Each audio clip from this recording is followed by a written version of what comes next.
Assalamualaikum warahmatullahi wabarakatuh. Selamat malam, netizen pemirsa setia YouTube channel Ruang Sandi. Jumpa lagi malam ini kita dalam ruang diskusi. Kali ini narasumber kita adalah Bapak yang sedang sangat-sangat ramai di percakapan dunia maya karena berbagai kontroversinya, terutama yang terakhir itu terkait dengan dibilang perseteruan juga yang bersangkutan nggak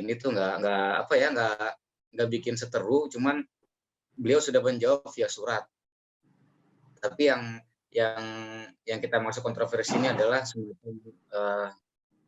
ada hal yang mengakibatkan keberatan dari satu pihak, utamanya yang mungkin netizen itu melihat dan mengetahui sosok yang satu ini memang sosok yang sangat-sangat kingmaker dalam 2 periode kabinet pemerintahan saat ini. Dan saat ini saya sudah bersama narsum kita, yaitu Bapak Muhammad Said Didu. Assalamualaikum warahmatullahi wabarakatuh, Pak Said. Waalaikumsalam warahmatullahi wabarakatuh. Selamat malam, Pak Said. Malam buat semua, tetap sehat. Amin. Pak Said udah makan belum, Pak? Ya, makan udah nggak jelas jadwalnya karena udah hampir 20 hari di rumah. Oke, jadi yang spesial dari ruang diskusi ini adalah, Pak Said, ruang diskusi ini saya sebagai host tidak menggunakan transkrip dalam bertanya, jadi segalanya mengalir begitu aja karena ruang diskusi ini mayoritas viewersnya adalah generasi muda, di mana generasi muda ini adalah pendobrak, Pak Said. Pendobrak yang kurang menyukai keteraturan. Sehingga kalau kita bikin ini jadi teratur formal, agak-agak kaku, anak-anak muda kurang nih, Pak Said. Nah, pendobrakan ini kelihatannya ini cocok nih, Pak Said, dengan tagline yang sekarang Pak Said usung, dan dalam bentuk kaos tuh utamanya, Pak, yaitu manusia merdeka. Nah, ya, cocok kan? Jadi, guys, Pak Said Didu ini tadinya adalah seorang birokrat. Banyak banget teman-teman gue yang berprofesi sebagai birokrat karena dulu gue itu kuliah di Sekolah Tinggi Akuntansi Negara. Meskipun kemudian gue banting setir sehingga menjadi swasta seperti ini, tapi teman-teman gue ini banyak anak-anak stan dan mereka banyak yang birokrat. Birokrat itu kalau gue lihat itu nyaman, zona nyaman. Mohon maaf nih teman-teman birokrat. Tapi memang yang terlihat dari luar kan seperti itu, dari kacamata publik bahwa hidupnya nyaman, tidak ada PHK. Nah, tapi Pak Said Didu ini memilih jalan yang rumit. Jalan yang rumit tentunya dengan posisi dan jabatan yang telah ia capai, karir yang ia titi dari bawah, tiba-tiba dia menjadi manusia merdeka seperti saat ini. Oke, sekarang saat ini kita mulai diskusi bersama Pak Said Didu dalam acara Ruang Diskusi. Oke, Pak Said, pertanyaan yang pertama nih, Pak Said. Pak Said ini kan birokrat ya, Pak ya? Dulunya ya, Pak ya? Dulunya, tadinya. Terus jabatan tinggi loh, Pak. Udah sekretaris Kementerian BUMN. Terakhir aku baca juga Pak Said itu komisaris di salah satu BUMN juga ya, Pak ya? PT Bukit Asam kalau nggak salah ya, Pak? Terus ini banting setir atau setirnya dibanting nih, Pak? Saya sebenarnya lebih ingin membahas tentang energi, tapi tidak mau terlalu masuk pribadi, tapi nggak apa-apa saya jawab. Saya 32 tahun di dalam birokrasi, dengan mulai Pak Harto semua presiden kecuali Bung Karno saya nggak bekerja, dan dengan niat ingin bersuara secara bebas tanpa melanggar etika, maka saya memilih mengundurkan diri dari semua posisi apapun di pemerintahan dan yang terkait dengan pemerintahan. Jadi itu adalah saya sebenarnya sebagai perekayasa media, sebentar lagi perekayasa utama, saya masih 13 tahun baru pensiun, tapi saya memilih untuk berhenti dan ingin menjadi manusia merdeka supaya saya bisa memberikan saran-saran pendapat secara bebas gitu, pendapat secara bebas. Tapi ternyata pilihan saya mungkin ternyata tantangannya lebih berat karena kita menyampaikan saran pun sekarang dianggap bahwa itu saran solusi pun sekarang jangankan itu. Saya menyampaikan mention doa pun dibully oleh para netizen. Jadi saya nggak tahu negeri ini seperti apa, doa pun dibully gitu. Saya mengucapkan ucapan selamat merayakan Hari Paskah pun dibully juga gitu. Padahal saya mengucapkan dengan ikhlas kepada saudara-saudara saya yang merayakan, itu juga dibully. Jadi saya nggak tahu negeri ini seperti apa sekarang.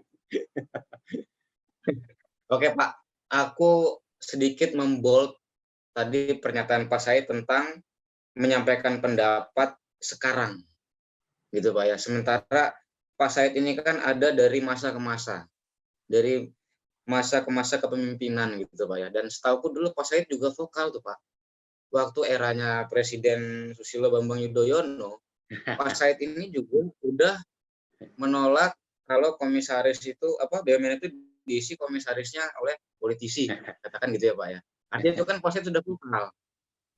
Jadi berarti saya ada perbedaan nih Pak antara sekarang sama dulu ya Pak ya, ketika dulu Pak Said juga vokal kok, jabatannya nggak kenapa-napa tuh. Gitu Pak. Terus kapan kita bahas energi ini? Gini, saya dari dulu vokal. Jadi ya saat Pak Harto saya juga vokal, Pak Habibie juga vokal sekali saya. Jadi pasti orang masih ingat dulu pada saat Pak Habibie ada dibentuk namanya Irama Suka Nusantara yang terdiri dari orang-orang Sulsel, saya itu nggak ikut karena saya nggak suka namanya seperti itu. Jadi padahal saya dekat sekali sama Pak Habibie karena saya di BPP Teknologi. Jadi kemudian pada saat SBY banyak sekali saya di Senayan tuh di DPR tuh diberikan nama Mossad karena memang saya tidak pernah mau mengalah, walaupun karena kalau saya menyatakan benar ya benar aja. Saya diberikan nama Mossad di DPR dan saya pikir saya yang paling keras mengeritik kebijakan Pak SBY saat itu tentang subsidi BBM yang terlalu tinggi menurut saya karena hampir mencapai 500 triliun. Itu Pak SBY juga tidak marah-marah dan saya lawan di DPR bahwa saya nggak setuju dengan cara ini. Saya biasa, jadi saya sebagai sekretaris Kementerian BUMN pernah tidak memberikan nomor SK pengangkatan komisaris dan direksi hampir 30 orang. Sudah data mau dilantik saya nggak kasih karena saya tahu proses seleksinya itu adalah tidak prudent gitu. Maksud saya itu ada subjektivitas. Jadi orangnya sudah datang nggak jadi dilantik oleh menterinya. Jadi saya biasa saja. Jadi walaupun di dalam tetap seperti itu. Dan yang menarik itu Pak SBY pernah kan mendapatkan penghargaan climate change tahun 2006 atau 2007. Dan itu ada yang mengusulkan agar BUMN memberikan ucapan selamat kepada Pak SBY.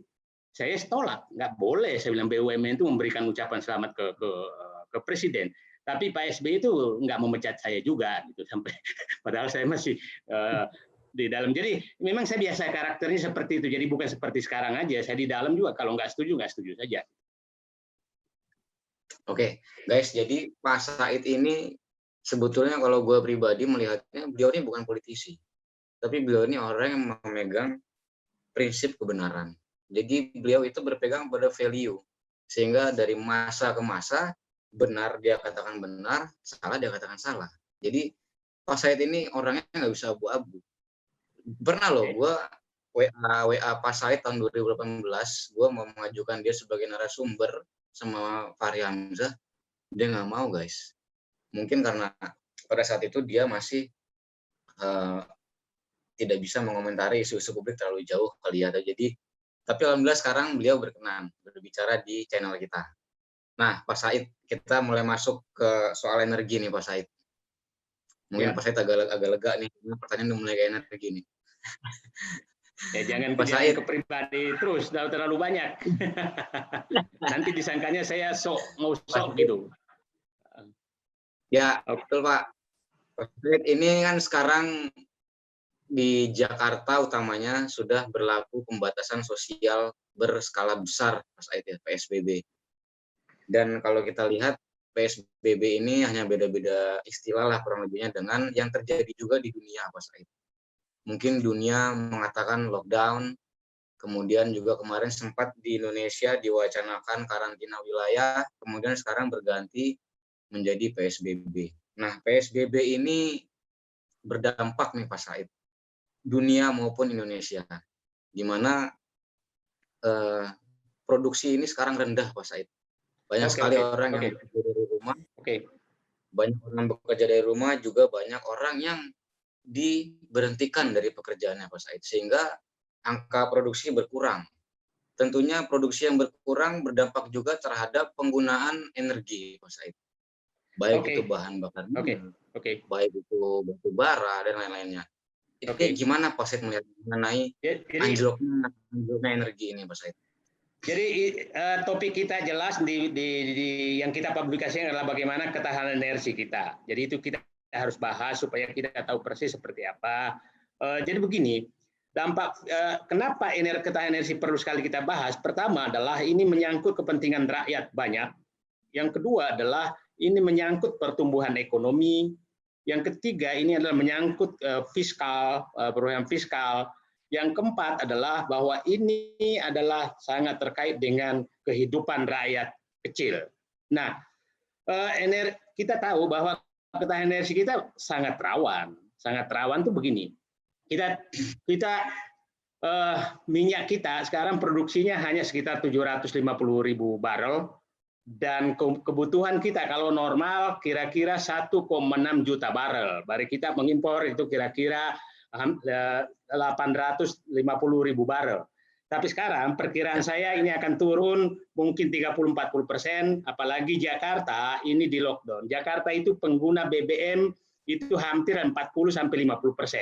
Itu seluruh Indonesia 40-50%. Jadi kalau dihitung ini kira-kira akan turun mungkin sekitar 30%. Tapi 30% BBM turun itu berarti masih sekitar 1,3 juta barel, baru masih mengimpor sekitar 600.000 barel. Pertanyaannya, ini saya bicara tentang BBM. Nah, pertanyaannya adalah kalau kita butuh impor, tahu produksi luar negeri juga berhenti, maka ini menjadi masalah besar. Masalah besar karena kita tidak punya stok BBM sama sekali, tidak punya stok pemerintah loh ya. Pertamina biasanya punya stok sekitar 20 hari, tapi kalau tidak ada impor, maksudnya negara tempat impor kita ini juga berhenti, maka Indonesia menghadapi persoalan yang sangat besar karena tidak mampu memenuhi kebutuhannya. Oke, sekarang kita masuk ke gas. Gas kita ini agak menarik. Gas kita ini kita kelebihan LNG. LNG ya, gas alam itu kita kelebihan. Kelebihannya sekarang tidak bisa diekspor, tidak biasa sehingga menumpuk di Indonesia sehingga tidak menjadi penghasilan negara dan penghasilan pemerintah. Tapi di balik itu kita harus impor LPG.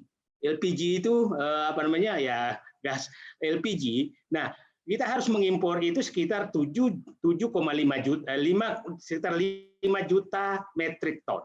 5 juta metrik ton karena kita hanya mampu memproduksi dari kebutuhan itu kira-kira hanya 30%, 70% adalah impor.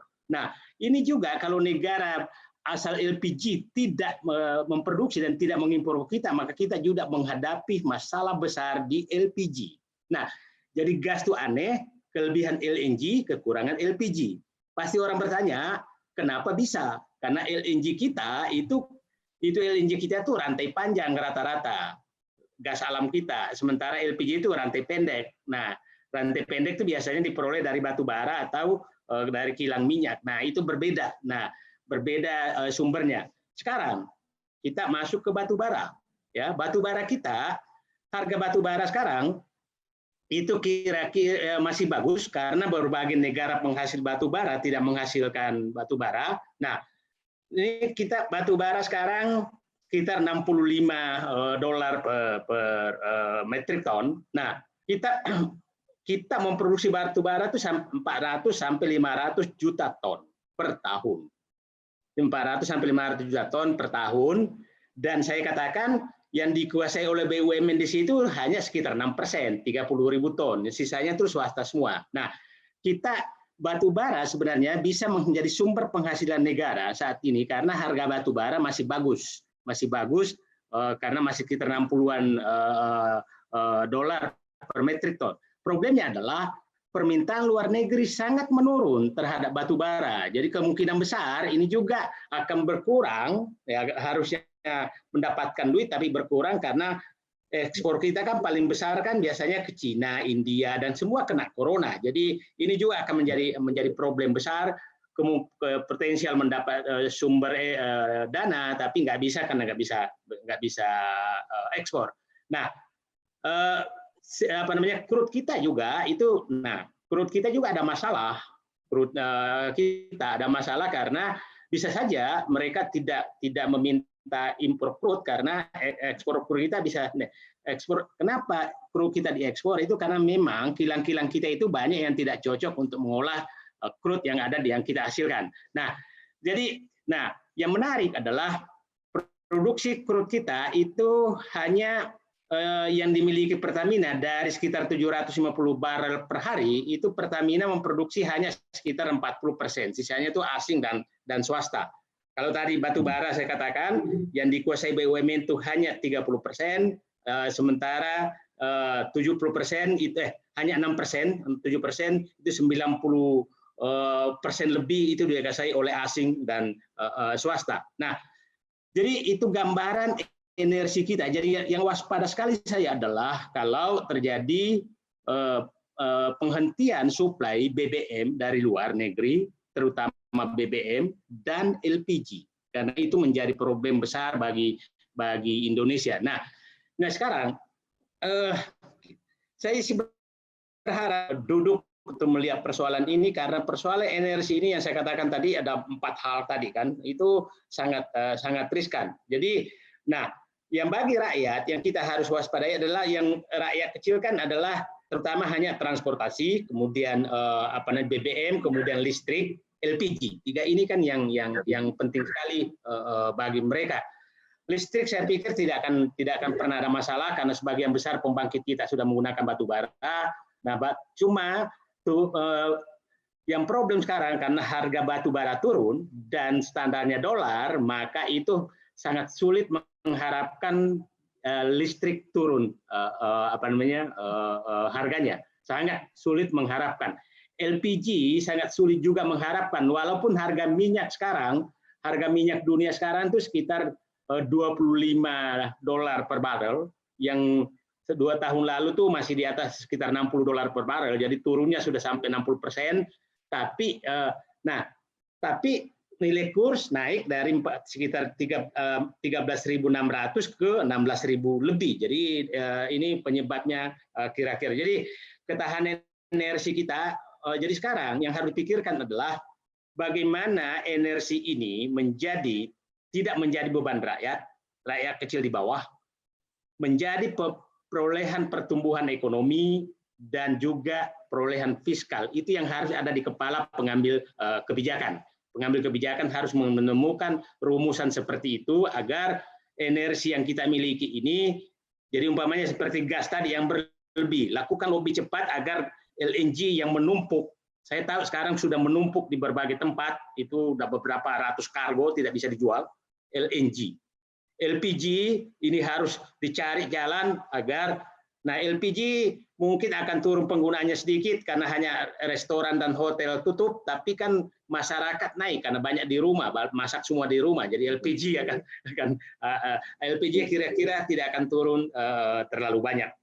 Itu saya pikir energi lain saya pikir dalam hal pandemi corona kan kita kan ada 9 sumber energi, itu adalah minyak bumi, gas alam, batu bara, air, angin, energi surya, bioenergi, panas bumi, dan gelombang laut. Bukan saatnya untuk dibahas sekarang. Yang perlu dibahas sekarang menurut saya hanya 3, yaitu adalah minyak, gas, dan batu bara. Itu saya pikir pengantar diskusi dari saya adalah bahwa memang pemerintah harus mengambil kebijakan yang pas agar kepentingan rakyat kecil terpenuhi, energi menjadi sumber pertumbuhan ekonomi. Yang ketiga adalah sumber daya energi menjadi perolehan fiskal bagi negara. Kita tahu bahwa pasti fiskal akan berat sekali karena penerimaan fiskal dari negara energi itu adalah batu bara, kemudian gas dan minyak bumi. Harga minyak bumi, asumsi APBN dulu 2020 adalah 63 barel per hari. Harga crude Indonesia CPI itu adalah harga crude Indonesia, crude petroleum Indonesia. Kemudian crude tahun Maret kemarin crude Indonesia itu 34 $34 per barel, berarti turun 50%. Jadi penerimaan dari migas dari crude itu turun kira-kira 50%. Kemudian gas LNG saya yakin turun besar karena tidak laku, selain juga harga dunia lagi turun LNG itu lagi turun besar sekali. Jadi tidak bisa dijual karena tidak ada pembeli. Batu bara saya pikir netral, tidak menghasil, mungkin memang harganya harganya hampir tetap, tapi kursnya naik. Jadi kita anggap bahwa batu bara itu sebenarnya terjadi kenaikan sekitar 25% kalau dirupiahkan. Tapi problemnya adalah kemungkinan permintaan turun juga sekitar 25%. Jadi saya pikir batu bara itu netral saja bagi penerimaan negara.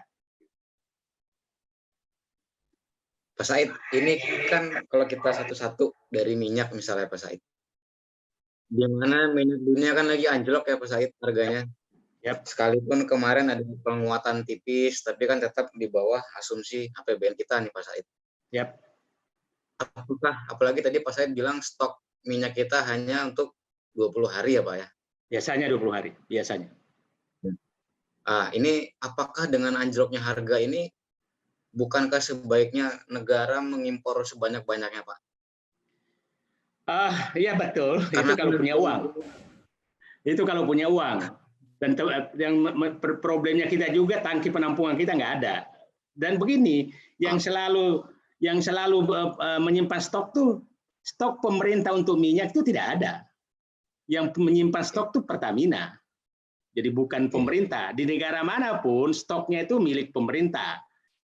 Milik pemerintah. Tapi kan pemerintah sekarang dari dulu adalah membebankan kepada Pertamina.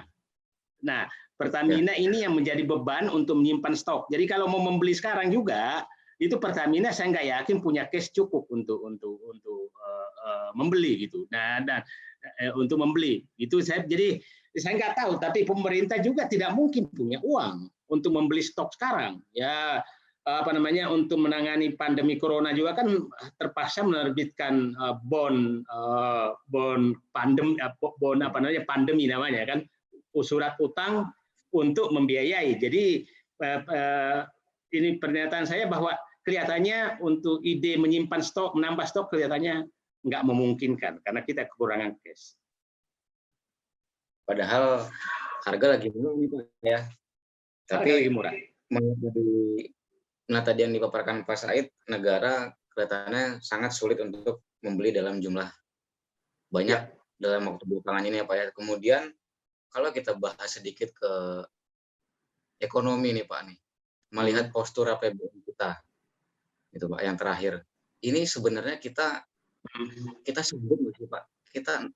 APBN kita sanggup nggak sih nih Pak untuk menghadapi COVID-19 ini? Karena terakhir itu kan ramai beritanya bahwa pemerintah menerbitkan sovereign bond itu ya Pak ya. Ya. Nah itu sebenarnya jadi begini. Kita Jadi begini sebenarnya, tidak ada pilihan lain bagi pemerintah adalah kecuali menghentikan pandemi corona agar ekonomi berputar, agar ekonomi bisa berputar kembali. Nah, jadi kalau pandemi corona ini kan pilihannya adalah selalu apakah pandeminya dihentikan dulu dan diisolasi dulu, terus ekonomi berhenti sementara, setelah pandemi selesai baru diputar ekonominya, ataukah ekonomi tidak boleh berhenti, tapi pandemi tidak juga bisa menyebar karena masih terjadi aktivitas, Yang ketiga sebenarnya adalah biarkan saja dua-duanya. Kelihatannya pemerintah mengambil yang kedua, bahwa adalah ekonomi pandemi corona harus dikendalikan, tapi ekonomi tidak berhenti. Itu kira-kira yang dipilih kasus pemerintah. Saya bisa memahami pilihan ini karena kemampuan anggaran kita itu sangat sama sekali tidak cukup kalau mengambil langkah keras bahwa menghentikan ekonomi sekaligus, menghentikan perekonomian sekaligus dengan melakukan apalah istilahnya, terserah mau karantina wilayah, mau lockdown apa segala, tapi adalah menghentikan aktivitas masyarakat, tapi pemerintah menyiapkan anggaran untuk itu. Saya memahami bahwa pemerintah tidak mengambil ini karena memang anggaran pemerintah, anggaran APBN itu sangat tidak mampu untuk menanggung itu. Nah, lain apanya yang mampu, Pak? Kenapa? Apanya nggak mampu? Apakah terkait dengan bantuan sosialnya atau dengan intervensi fiskalnya? Apanya yang Pak Said tekankan terkait permintaan pemerintah nggak mampu? Memang kan defisit kita, penerimaan negara kan saya akan gambarkan, penerimaan negara kita turun banyak sekali karena pajak pasti anjlok, besar sekali, anjlok karena berhenti ekonomi. Pendapatan dari migas pasti turun karena hampir 50% turun, pendapatan dari gas turun, pendapatan batu bara turun, hampir semua turun, pendapatan dari pajak konsumsi juga turun, jadi semua turun, sementara pengeluaran naik. Pengeluaran naik karena ada pandemi corona. Kita sudah kemarin mendengarkan postur yang terbaru kan sekitar 2.700 triliun kan APBN. Tapi dari situ kira-kira utang itu kira-kira diperkirakan akan 1.400 triliun tambahan utang 2020. Berarti memang tidak ada uang. Yang menarik adalah, yang perlu kita waspadai adalah Menteri Keuangan sudah menyatakan bahwa ternyata bond yang surat berharga negara yang ditawarkan tidak disambut seperti tahun-tahun sebelumnya. Maksudnya tidak ada pembeli. Tidak ada pembeli, artinya uang juga mau ngutang pun tidak ada yang memberikan utang gitu. Jadi ini yang maksudnya saya terbayang betapa beratnya teman-teman di dalam pemerintahan menghadapi masalah ini. Kalau ini pandemi corona agak berpanjangan, saya berharap agar semua proyek-proyek pemerintah yang jangka panjang dan lain-lain yang ini dialihkan dulu untuk membantu masyarakat yang hidupnya betul-betul adalah, istilah saya itu adalah ayam kampung mencari makan. Jadi hanya bisa makan kalau mencari hari itu. Itu yang harus disiapkan anggaran untuk itu, untuk menyelamatkan mereka dari dari dampak corona ini. Jadi memang uangnya tidak ada. Tapi kalau pemerintah masih mengambil opsi alokasi anggaran, Pak, yang berdasarkan prioritas, misalnya anggaran-anggaran infrastruktur, itu masih ada harapan ya, Pak, ya, kita alokasikan untuk ke bantuan sosial, ke penggerakan sektor UMKM misalnya gitu, Pak. Saya bilang mungkin ya rakyat akan memaklumi menambah utang besar apapun apabila pemerintah sudah memotong anggaran-anggaran yang tidak terkait dulu dengan penyelamatan rakyat banyak itu. Tapi kalau tetap menjalankan bersama, infrastruktur dijalankan, ibu kota negara dijalankan, kemudian proyek-proyek jangka panjang dijalankan, tapi menambah utang sangat besar, bisa juga rakyat kenapa bukan itu yang dipotong dulu supaya utang tidak terlalu besar gitu. Itu pilihan, tidak ada yang salah, tapi itu kan adalah pilihan dari pemerintah, pilihan mana. Nah, apa yang mau dipilih? Kalau kita lihat postur APBN perubahan yang sudah dibuat berdasarkan Perpu nomor 1 2020,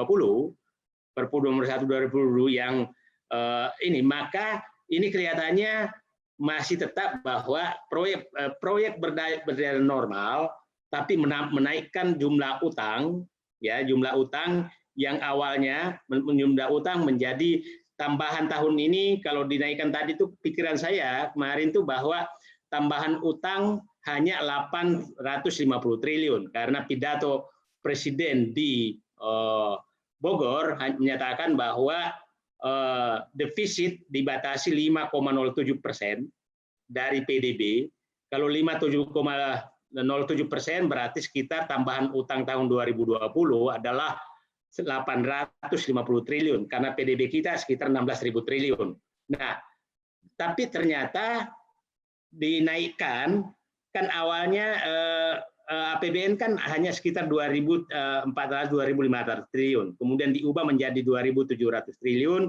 Nah, pendapatan turun, nah sehingga utang kemungkinan di atas 1.000 triliun, tambahan 2020. Jadi saya menyatakan pemerintah sedang memilih menambah utang dan proyek-proyek yang lain berjalan normal saja. Itu saya pikir analisis saya bahwa itu pilihan yang dipilih oleh pemerintah. Oke. Pak Said, ini ada satu sedikit pertanyaan yang usil nih Pak.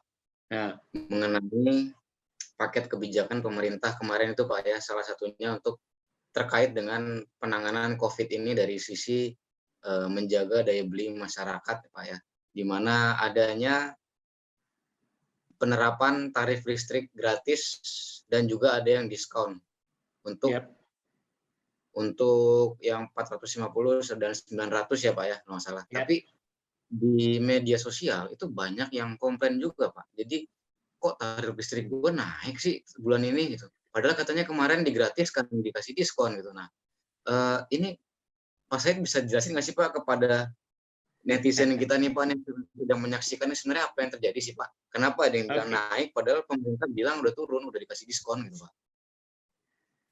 Jadi saya agak memaklumi itu adalah kebijakan korporasi, tapi sebenarnya bisa diimbau. Jadi niat menggratiskan oke, tapi sebenarnya saya tanya yang 450 volt ampere itu kan kira-kira sebulan tuh hanya membayar 50.000, rata-rata 40.000 malah, 40.000 rupiah per bulan. Jadi sebenarnya selama 3 bulan mendapatkan 120.000 rupiah yang digratiskan. Nah, kemudian yang 900 volt ampere itu rata-rata penggunanya tuh 200 sampai 300.000 rupiah. Berarti kan mereka mendapat kalau 3 bulan tuh diskon 50% berarti mendapatkan sekitar 300.000 rupiah selama 3 bulan. Nah, yang di luar itu tarif komersil dan ini menurut saya, karena kelihatannya PLN ini menghadapi problem juga karena utang PLN sudah terlalu besar. Nah, sebaiknya sebenarnya agar PLN juga tetap sehat, itu pemerintah memberikan subsidi ke yang di atas 900 volt ampere untuk menutupi kerugian PLN akibat melemahnya nilai tukar rupiah yang sangat besar, sementara harga batu bara tidak terlalu turun. Jadi sebenarnya saya meyakini bahwa PLN menaikkan tarif itu karena biaya produksi PLN ternyata tidak turun drastis karena pelemahan nilai tukar rupiah dan harga batu bara tidak terlalu turun. Jadi dia tetap menghitung secara komersial. Nah, sehingga menurut saya jauh lebih bagus pemerintah tuh udahlah berikan subsidi lagi ke PLN, tambahkan subsidinya agar yang di atas 900 ampere itu tidak perlu naik. Kalau perlu malah turun gitu. Itu karena di negara lain itu diturunkan malah ininya. Jadi itu menurut saya kalau mau duduk dengan tenang, kira-kira seperti ini. Nah, ya potonglah proyek-proyek yang tidak penting, kasih subsidi dulu ke listrik, gitu, supaya pengeluaran rakyat menjadi berkurang. Pak Said, untuk jawaban bagaimana negara seharusnya terkait dengan ekonomi dan energi, nanti kita akan sampaikan di sesi akhir ya Pak ya, di mana saya akan memposisikan Pak Said, andaikan Pak Said pemimpin negara ini, gitu Pak. Itu nanti di sesi penutup. Nah, sekarang kita mau buka sesi tanya Pak, kita akan undang beberapa netizen ke aplikasi Zoom kita yang sekarang kita sedang akses ya Pak ya. Mohon waktu sebentar ya Pak. Yuk.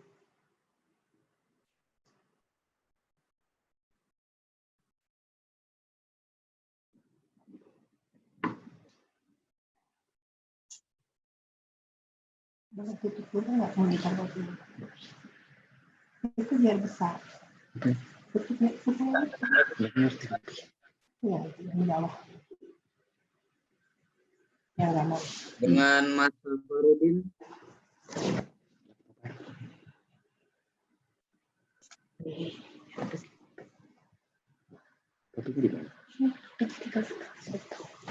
Kalau setiap yang bicara muncul besar.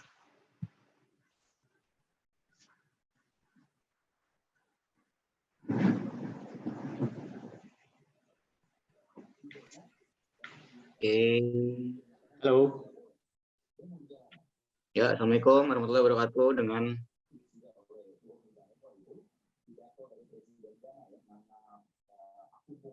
Dengan siapa dulu nih?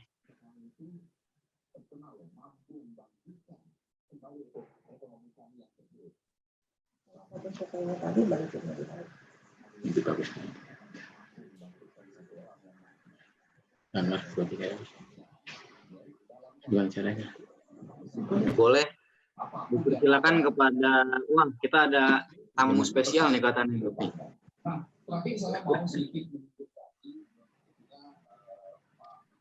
Halo Mbak Zita, halo. Halo Mbak Zita.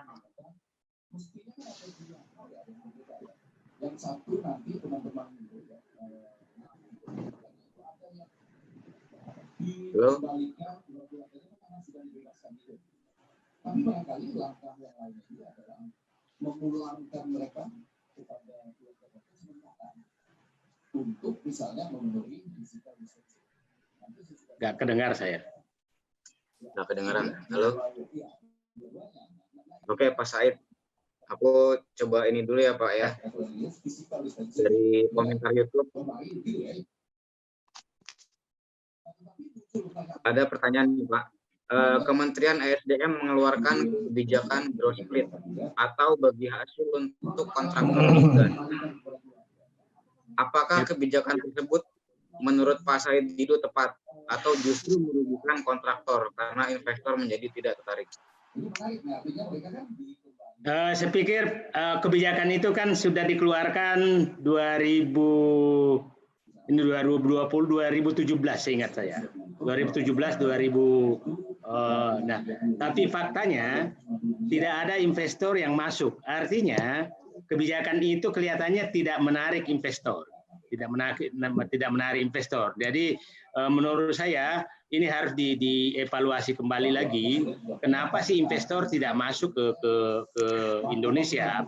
Ya mungkin juga begini, investor ini kan investasi di sumber daya alam ini kan butuh betul-betul kepastian hukum, dan kita tahu persis bahwa sektor energi ini, minyak, tambang itu sangat syarat dengan politik, Nah, seperti kita dengar sekarang sedang dibahas revisi undang-undang Minerba. Revisi undang-undang migas itu sudah diajukan untuk direvisi tahun 2015 sampai sekarang tidak selesai. Jadi saya pikir kebijakan apapun dikeluarkan, investor migas itu akan berpikir betul untuk investasi di Indonesia karena kepastian hukumnya mereka takuti karena gampang sekali berubah apabila terjadi perubahan arah angin politik. Jadi istilah saya, investasi dari bidang SDM ini 90% itu adalah politik, hanya 10% adalah bisnis. Jadi itu mereka sangat takut. Berbeda sekali dengan negara-negara lain yang stabilitas politiknya sangat tinggi, kepastian hukumnya sangat tinggi. Mungkin akhirnya mereka lebih milih ke Malaysia, milih ke negara-negara lain gitu untuk investasi. Menurut saya itu penyebabnya. Jadi bukan semata-mata ekonomi saja. Pak, ini sudah tersambung dari Sulawesi Selatan ini Pak, dari Sulsel. Ada Bang Mus Jaya. Ya. Assalamualaikum Bang Mus. Waalaikumsalam warahmatullahi wabarakatuh. Ya, Bang Mus termasuk netizen yang terpilih untuk bertanya langsung kepada Pak Muhammad Said Didu. Dipersilakan waktu dan tempat untuk bertanya, Bang Mus. Ya, terima kasih Bang Dimas atas kesempatan yang diberikan. Assalamualaikum, Pung. Waalaikumsalam warahmatullahi wabarakatuh. Tapi Pung, izin laporan dulu ini, Pung. mungkin juga kita tahu di kondisi terkini kita di Sulawesi Selatan bahwa untuk kasus pandemi corona ini untuk di Sulsel sendiri itu yang positif sudah 222, Pung.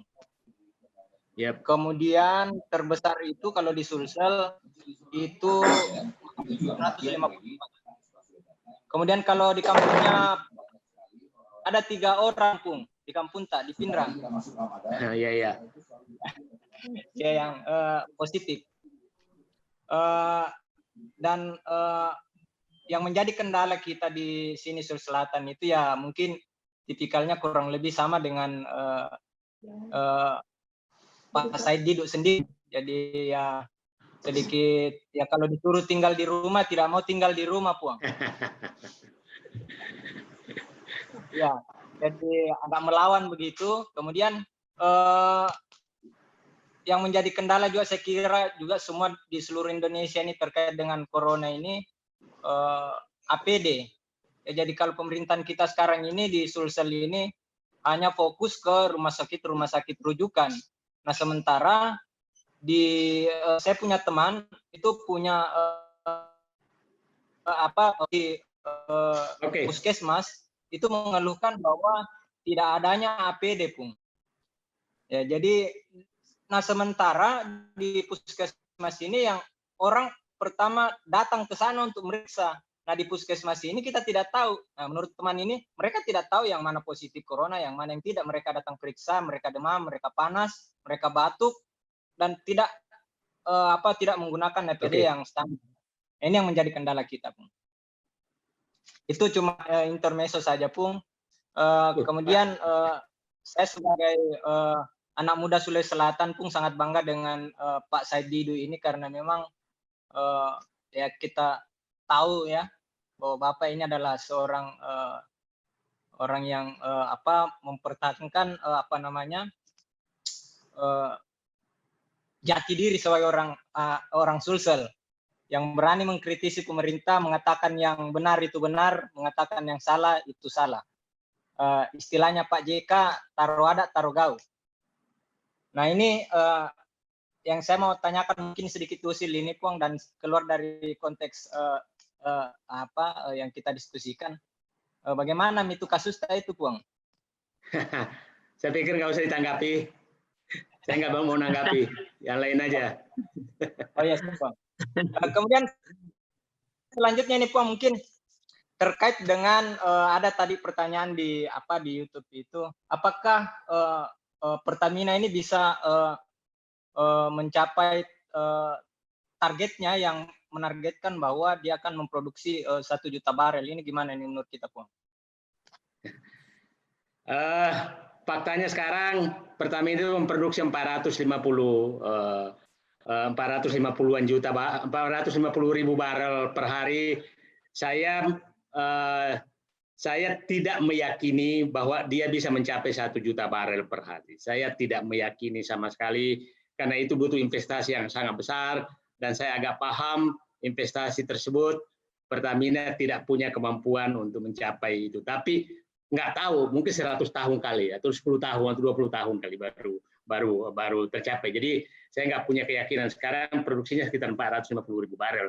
Sementara seluruh Indonesia itu hanya 750.000 barel per hari. Jadi kalau mencapai 1 juta barel untuk Pertamina saja, saya nggak pernah baca angka itu dan menurut saya terlalu ambisius. Siap. Makasih, Puang. Makasih. Oke, berikutnya dari Zita Anjani, ini Pak Said. Ya. Zita Anjani ini adalah Wakil Ketua DPRD DKI, Pak Said.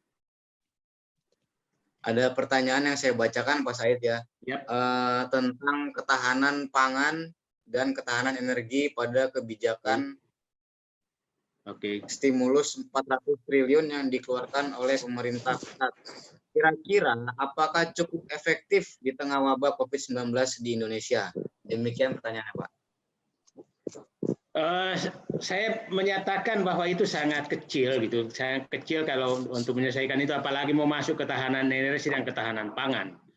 Ketahanan energi ini ini butuh anggaran yang sangat besar, tapi sebenarnya butuh ramuan kebijakan agar energi ini begini, bisa mendapatkan uang untuk meningkatkan ketahanan energi, tapi perlu extra effort untuk melakukan itu, karena ada potensi yang timbul. Yang saya katakan tadi, yang perlu diwaspadai betul adalah tentang ketersediaan BBM dan LPG. Saya akan bicara khusus nanti tentang ketahanan pangan. Ini jauh lebih bahaya karena pangan kita tahu, saya kasih contoh gula saja lah.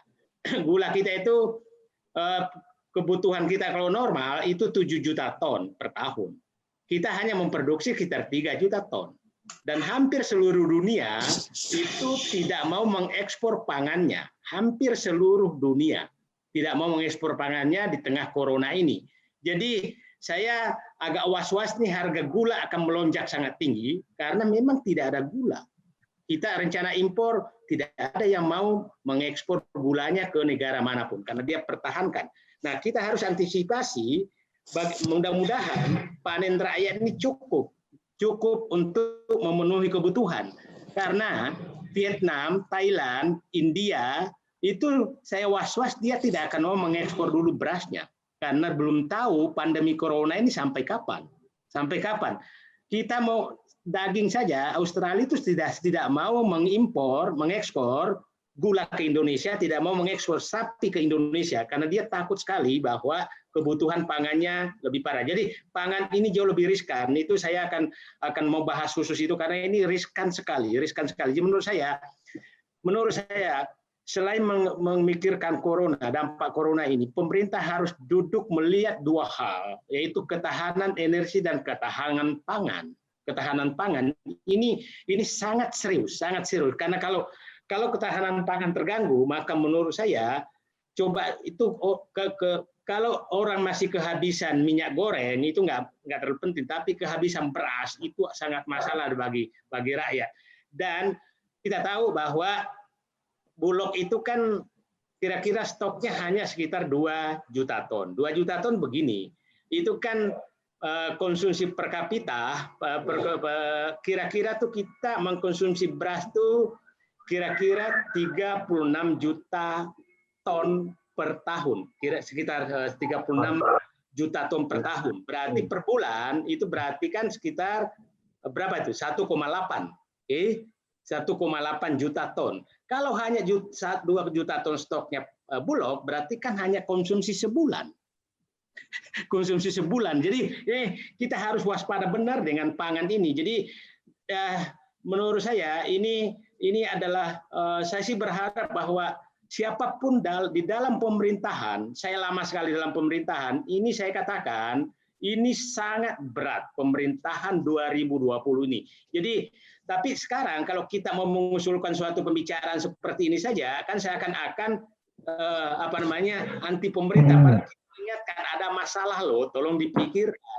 Karena kalau saya masih di dalam, saya yang ikut mikirkan, ikut merumuskan kebijakannya. Saya kan di luar, jadi saya hanya mengingatkan, ada masalah loh pangan, ada masalah energi, ada masalah ini kira-kira yang pengalaman kami begini, siapa tahu bisa diterima gitu. Tapi kelihatannya ya habis ini mungkin netizen juga akan membuli saya lagi, siapa kamu bicara-bicara. Inilah masalah negeri kita gitu. Bicara pun karena sudah bukan bagian dari pemerintah, maka dianggap bicara pun itu haram hukumnya, kan aneh. Ya. Oke, terima kasih. Mbak Zita Anjani, terima kasih atas pertanyaannya. Mbak Zita, salam buat Pak Zulkifli Hasan. Terima kasih sudah berkenan bergabung di percakapan ini. Kemudian selanjutnya Pak Said, kita ke Bang Safarudin. Ya, host. Assalamualaikum. Waalaikumsalam warahmatullahi wabarakatuh. Ya, saya Silakan, Bang Safarudin. Oke, makasih Mas Dimas. Saya Safarudin dari DKI Jakarta. Pertanyaannya saya langsung aja bahwa tadi saya tertarik dengan statementnya Bang Said bahwa masalah pangan gitu. Saya pun agak ngeri gitu kalau masalah pangan berarti itu udah menyangkut dengan masalah keluarga Ini pertanyaan dari rakyat aja sih, Pak Said, bahwa kalau udah pangan berarti itu udah nyangkut dapur, perut dan segala macamnya. Nah, saya mau dari sisi kacamata Pak Said sih, yang sekarang juga rakyat sama kayak saya, tapi pernah mengenyam sebagai birokrat di pemerintahan. Sudah separah itukah Pak pandemi ini? Karena ini jujur ini sudah, saya sebagai orang tua dari seorang anak dan sebagai suami dari seorang istri, saya agak takut juga gitu loh Pak. Karena nanti ke depannya Indonesia akan seperti apa gitu Pak. Dengan kacamata Pak Said yang pernah dalam pemerintahan, kenegaraan, apakah kita bisa bertahan Pak? Atau kalaupun ada Bapak punya pesan ke semua teman-teman yang ada di sini, yang kebanyakan pasti rakyat yang daily-nya adalah mungkin karyawan atau pekerja atau biasa-biasa aja gitu, kita harus gimana nih Pak sebagai masyarakat, sebagai warga gitu Pak? Apakah kita harus benar-benar berhemat atau apa gitu Pak? Ini yang lebih ke daily sih Pak, pertanyaan saya sebenarnya. Kayak gitu, Mas Dimas, makasih. Terima kasih. Assalamualaikum. Ya, saya pikir pertanyaan sangat mendasar. Rakyat ini harus bersikap seperti apa menghadapi ini. Yang pertama, bahwa ini adalah dampak ini menghentikan semua kegiatan ekonomi. Yang problem besar adalah kita tidak tahu kapan berakhirnya. Kapan berakhirnya itu problem besar. Jadi saya katakan ini ketidakpastiannya sangat tinggi. Jadi saya berharap bahwa ketidakpastian kebijakan ini sangat tinggi. Jadi saya sih berharap bahwa seluruh kebijakan itu betul-betul fokus untuk menyelamatkan kehidupan manusia dan rakyat, baik kehidupan dari dampak pandemi corona maupun kehidupan ekonominya, makan sehari-harinya.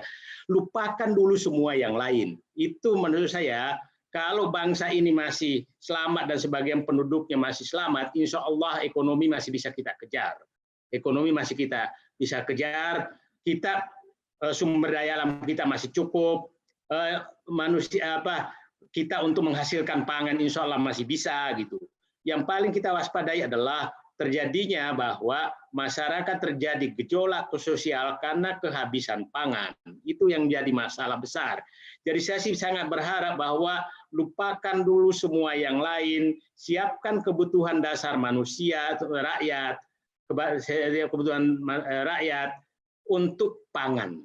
Itu dulu untuk pangan. Yang lainnya untuk pangan dan pandemi corona. Jadi saya katakan kalau saya di dalam pemerintahan, maka seluruh energi saya akan putuskan hanya dua hal, adalah menghentikan penyebaran pandemi corona dengan berbagai kebijakan dan menyiapkan kebutuhan dasar rakyat terutama pangan. Hanya itu dulu, sambil berdoa kepada Allah agar pandemi ini segera berakhir. Karena kita tidak tahu kapan berakhirnya.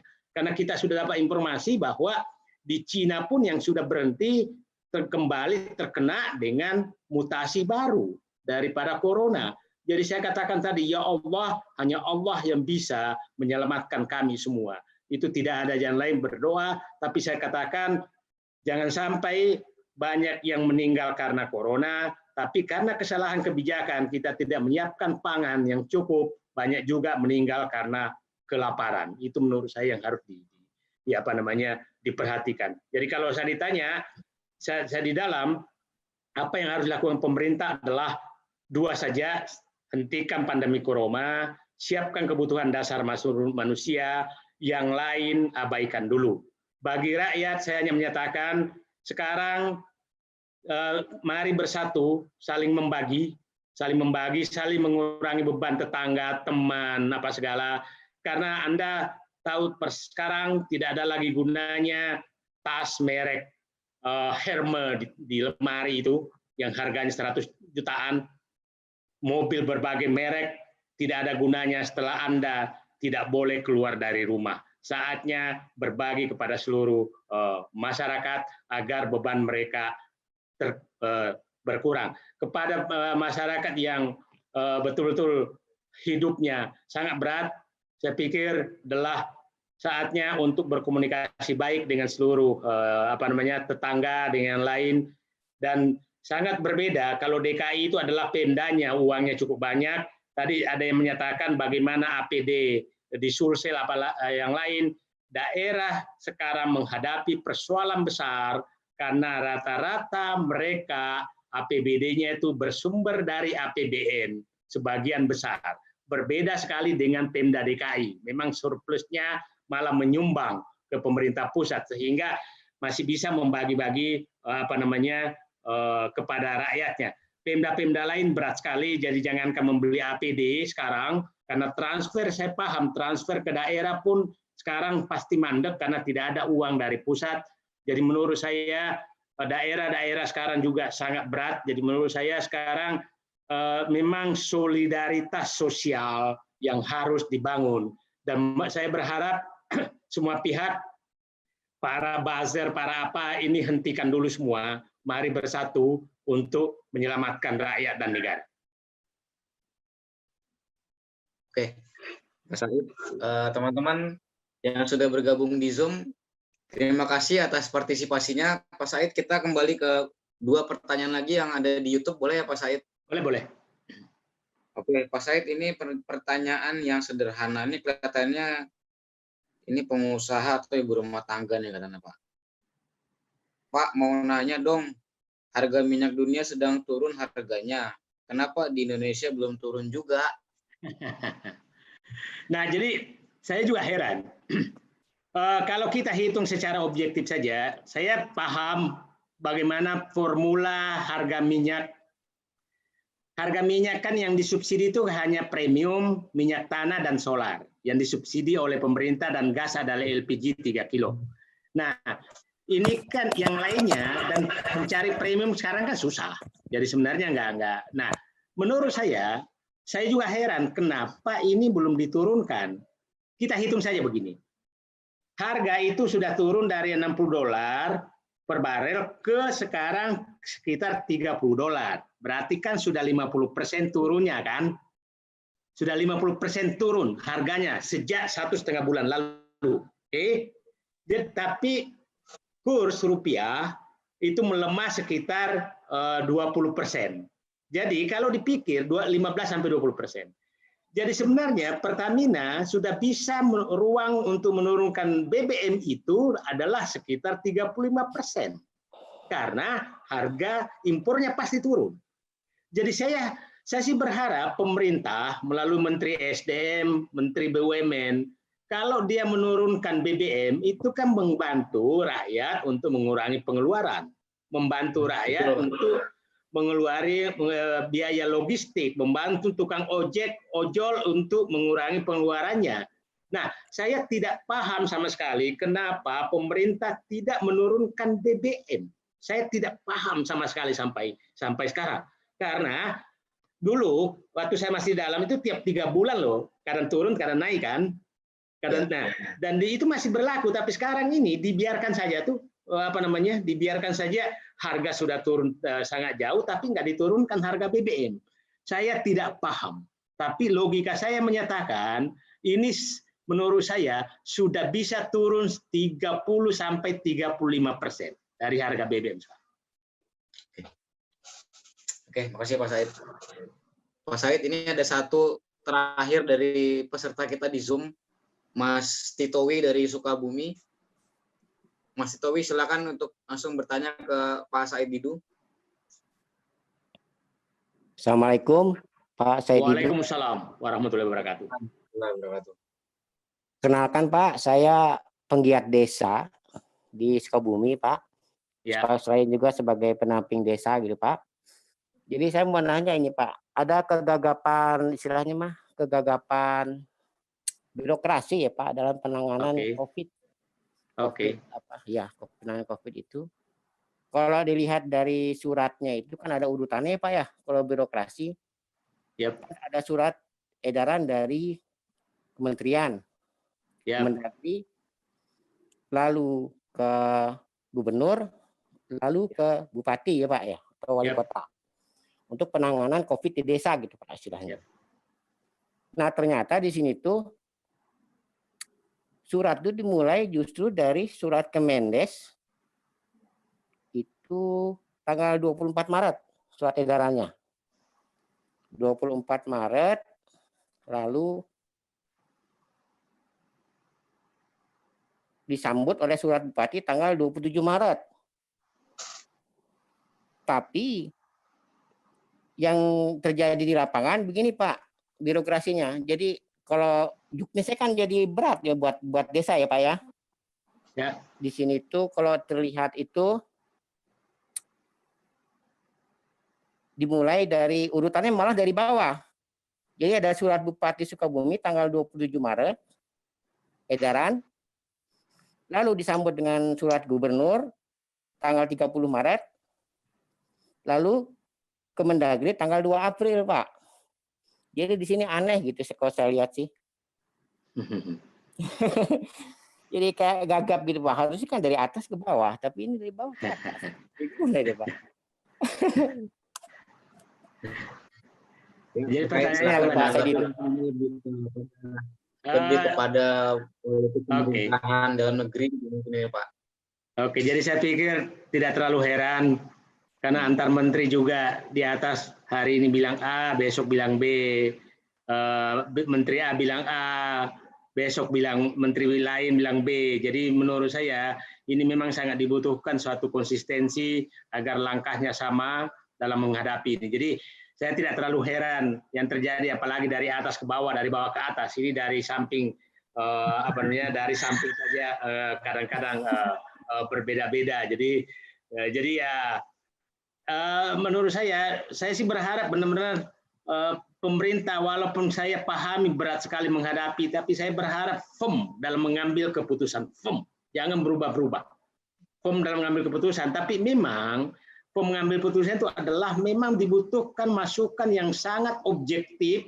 Begini, seorang pemimpin bisa mengambil keputusan objektif itu apabila satu, bahwa dikumpulkan ahli-ahli untuk memikirkan secara istilahnya adalah solusi teknis, pertimbangan teknis ilmiah, tidak ada politik di dalamnya sama sekali. Nah, baru naik ke birokrasi, itu namanya adalah perencanaan teknokratis. Berarti perencanaan teknokratis itu adalah teknis betul-betul, dengarkan ahlinya, tidak ada perhatian, tidak ada variabel politik masuk, naik ke atas menjadi adalah kajian birokratis. Kajian birokratis itu adalah apakah bisa dilaksanakan dengan birokrasi yang ada, undang-undang yang ada, aturan yang ada. Baru naik kepada kebijakan politis. Nah, jangan dibalik. Keinginan politis baru diturunkan ke bawah. Itu biasanya misleading itu. Jadi maksudnya karena keinginan politisnya A, tapi sebenarnya tidak bisa dilaksanakan secara birokratis dan berbeda secara ilmiah, secara objektif di bawah. Nah, itu menurut saya sih berharap menghadapi COVID ini ya udahlah, dengarkan semua orang bicara yang ahli, bahwa begini caranya, baru dinaikkan ke atas. Sekarang ini kan masing-masing jalan sendiri dengan menurut saya ya udahlah, kumpulkanlah ahli-ahli itu bicara gitu untuk menyelesaikan masalah. Jadi saya sih tidak terlalu heran yang teman dari Sukabumi menyatakan itu, ya saya pikir banyak yang lain seperti itu. Tapi yang problem ini kan begini, pesan saya kepada teman-teman di bawah,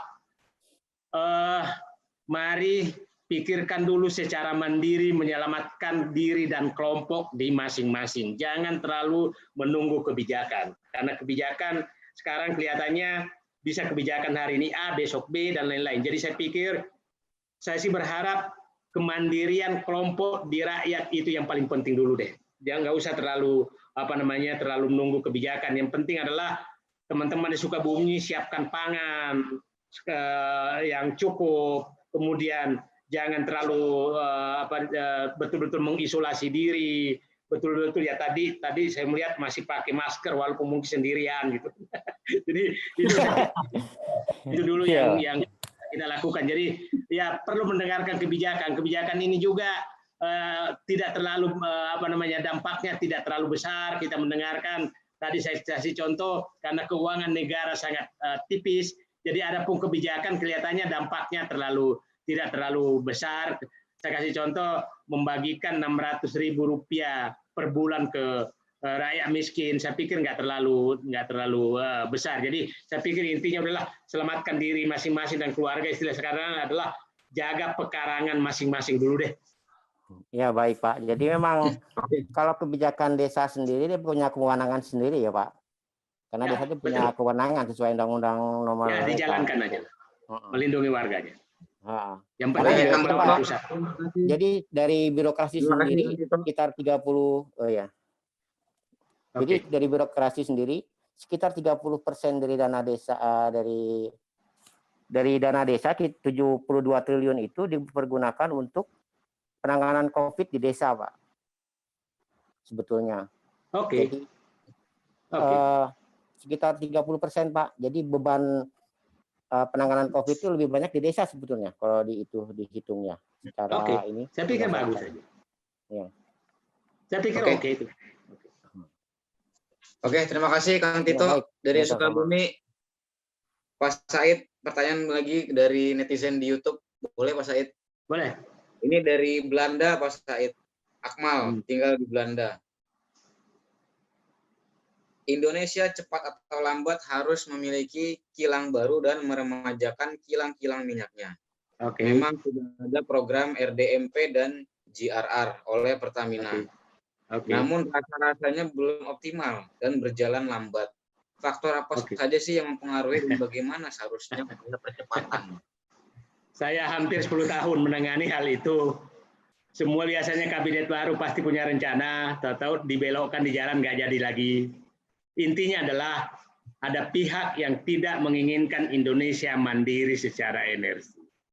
Dan itu saya katakan adalah orang-orang yang menikmati rente selama ini lewat impor minyak BBM yang sangat besar itu ya nanti bisa menjadi 1 juta barel per hari. Anda bayangkan kalau 1 juta barel, kalau harga minyak $100 berarti kan 100 juta dolar per hari. Jadi ada pihak yang tidak menginginkan Indonesia untuk membangun kilang.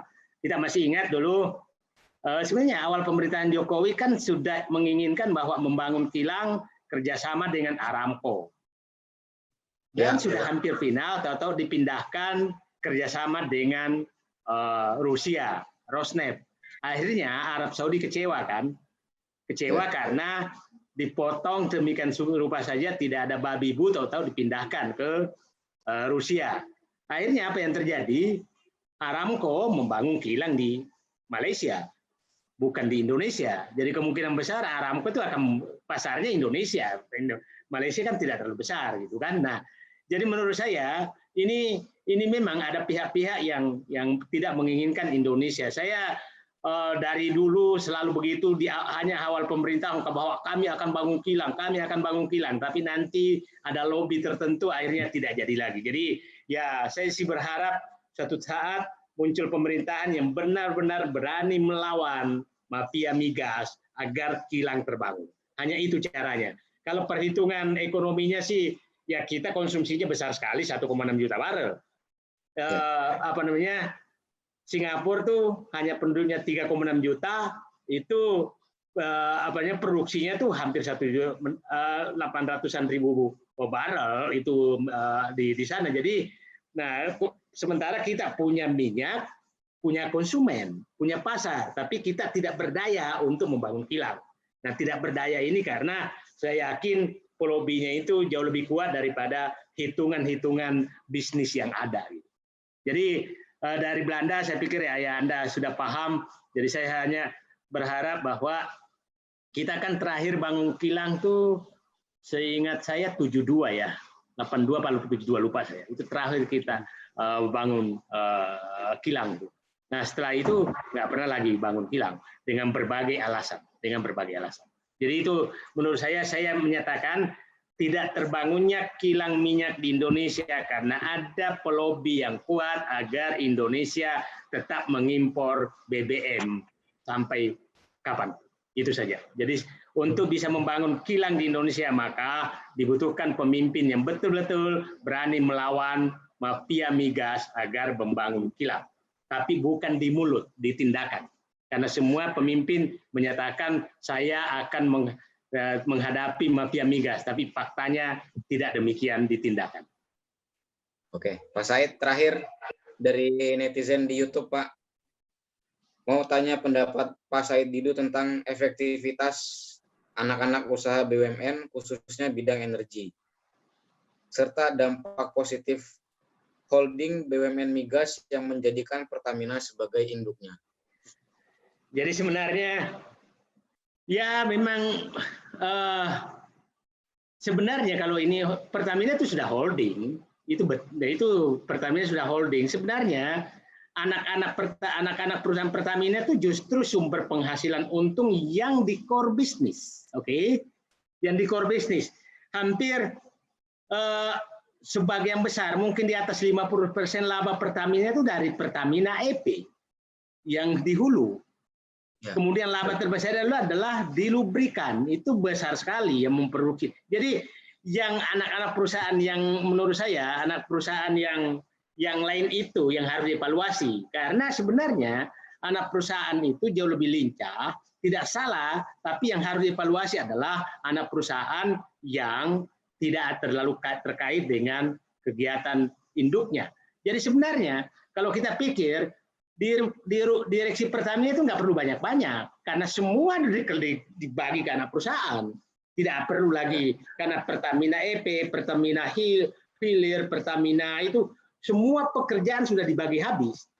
Nah, yang kerjaan Pertamina itu hanya bikin laporan aja, jadi mengambil keputusan strategis saja. Jadi menurut saya ada anak perusahaan untuk perkapalan, ada semua sudah dibagi ke anak perusahaan. Jadi, nah saya juga heran kalau masih direksi Pertamina terlalu banyak, komisaris Pertamina terlalu banyak, karena sebenarnya kerjaannya itu tugasnya hanya membuat rencana, kemudian menyerahkan ke anak perusahaan, setelah itu marah-marah dikit, kompresi pers, dapat tantiem. Itu sebenarnya pertanyaan itu. Oke, Pak Said, sesi tanya jawab sudah kita akhiri. Sekarang saya ambil lagi Pak Said. Ini kita masuk ke sesi closing, Pak Said. Karena hari juga sudah semakin malam, Pak Said ya. Pak Said, ada nggak sih rencana Pak Said ini masuk ke politik? Entah jadi. Saya tidak terlalu tertarik karena sistem politik kita bagi saya tidak menarik, karena kalau kita masuk ke politik maka kita harus kehilangan kepribadian, karena sistem politik kita sangat tergantung ketua umum. Apa kata ketua umum, maka itulah kita. Jadi kelihatannya saya lebih memilih manusia merdeka, karena saya kalau masuk politik berarti saya sudah menggadaikan kepribadian saya kepada ketua umum partai. Yang ketua umum partai ini kadang-kadang berbelok bukan di tikungan. Berbelok bukan di tikungan. Nah, jadi betapa repotnya kalau kita anak buah sedang lurus atau pimpinan ketua umum berbelok padahal bukan tikungan. Itu yang saya belum cocok sama sekali, kultur politiknya saya. Jadi biarkan saya di luar untuk bersama teman-teman untuk menyuarakan yang kita anggap benar untuk memperbaiki negeri ini. Jadi saya belum nggak tertarik. Oke, clear ya guys. Simak tadi pernyataan Pak Said terkait dengan polemik apakah ia akan masuk ke ranah politik, entah sebagai caleg, entah sebagai calon presiden suatu saat. Tapi sebagai closing, gue akan tanyakan pertanyaan yang sangat spesial untuk Pak Said Didu. Mungkin Pak Said, terlepas tadi Pak Said tidak ingin masuk ke ranah politik, tapi andaikan Pak Said saat ini adalah seorang pimpinan dari pemerintahan, ekonomi, energi, versus COVID-19, sebagai pimpinan pemerintahan. Bayangkan Pak Said adalah pimpinan pemerintahan tersebut. Apa yang akan Pak Said lakukan dan apa yang ingin Pak Said sampaikan kepada masyarakat dan jajaran Pak Said? Silakan Pak. Saya biasa bekerja dengan sistematis. Jangan menghentikan dampak, tapi yang harus dihentikan itu adalah penyebab. Penyebab ekonomi tidak jalan adalah COVID-19, bukan ekonomi. Ekonomi hanya dampak. Maka agar dampaknya berhenti, maka hentikan penyebabnya, yaitu COVID-19. Itu tidak ada pilihan lain bagi orang yang berpikir rasional bahwa jangan ekonominya mau diperbaiki, penyebabnya tidak diselesaikan. Penyebab ekonomi tidak jalan karena COVID-19. Maka hentikan penyebabnya, hentikan COVID-19. Semua upaya harus diarahkan kepada penghentian COVID-19 dan menyelamatkan rakyat dari ekonomi, bukan pembangunan ekonomi. Itu. Oke.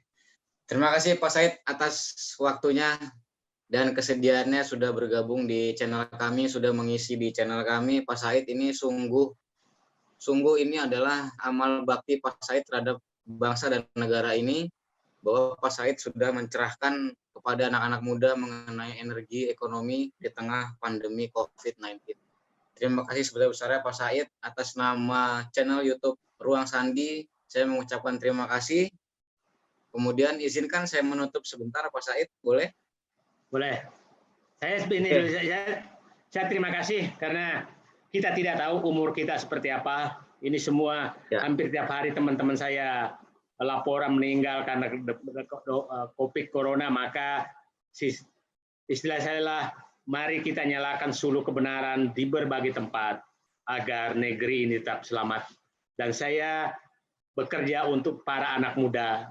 Bagi kami sudah selesai, masa depan Anda masih panjang dan kita harus selamatkan, bukan kita yang sudah selesai. Oke, terima kasih Pak Said. Oke guys, pemirsa channel YouTube Ruang Sandi, tadi sudah kita jelaskan, kita sudah dengarkan dan saksikan langsung pemaparan dari Bapak Muhammad Said Didu. Jadi terlihat jelas sekali dari apa yang beliau sampaikan selama 1 jam lebih, bahwa beliau ini tidak ada tawar-menawar untuk posisi politik, bahwa dia tidak ada target menjadi atau mencapai satu jabatan politik di kemudian hari. Jadi apa yang dia sampaikan adalah, kalau dia masih di dalam, dia akan tuangkan pikirannya menjadi satu kebijakan. Dia akan mendorong pihak-pihak terkait untuk membuat satu kebijakan. Tapi saat ini beliau adalah di luar pemerintahan. Sehingga yang beliau lakukan adalah menyampaikan, memberi masukan kepada pihak-pihak yang sedang memegang posisi dan jabatan.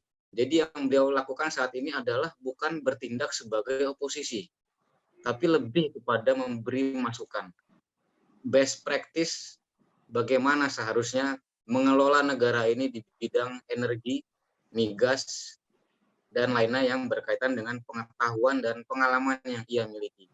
Jadi ia murni bukan ingin menjadi lawan politik pemerintah sepenuhnya, tapi dia ingin memberi masukan berdasarkan pengalaman dan wawasan yang ia miliki selama lebih dari 32 tahun berkarir.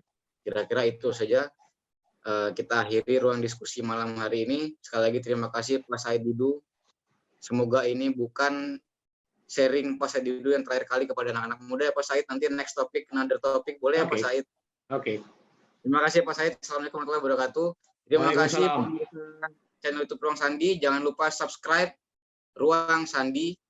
Sampai ketemu di ruang diskusi selanjutnya. Assalamualaikum. Waalaikumsalam.